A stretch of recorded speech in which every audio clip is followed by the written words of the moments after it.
বন্ধু না? বন্ধু, মন খারাপ কেন তোর? কি হয়ে গেল বেশি?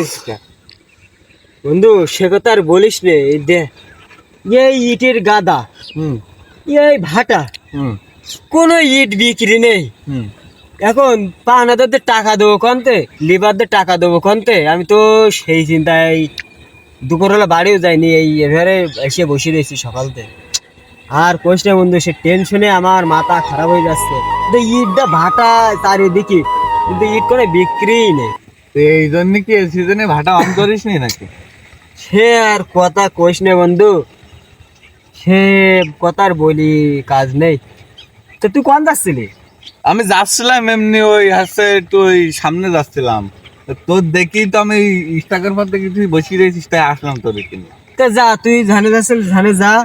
তুই আমার কথা শুনলে তুইও কষ্ট পাবি, খাও কষ্ট পেলে আপনি যা বন্ধু, তুই যা। আচ্ছা শোন, তোর তো ব্যবসা ব্যবসা নেই, তো আমি 100 টাকা দিচ্ছি, তুই ভাড়াটা আমার দিয়ে দে।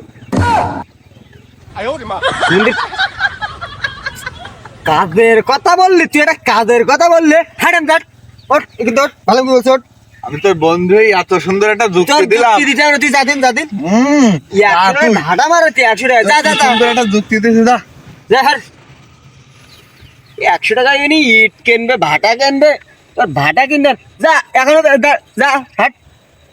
এমনি টেনশনে বসছে, তার মধ্যে আর এক সে কি বলবো। আর বন্ধু নাহলে তুই বুঝতে পারতিস তো কি দেখি করতাম আমি।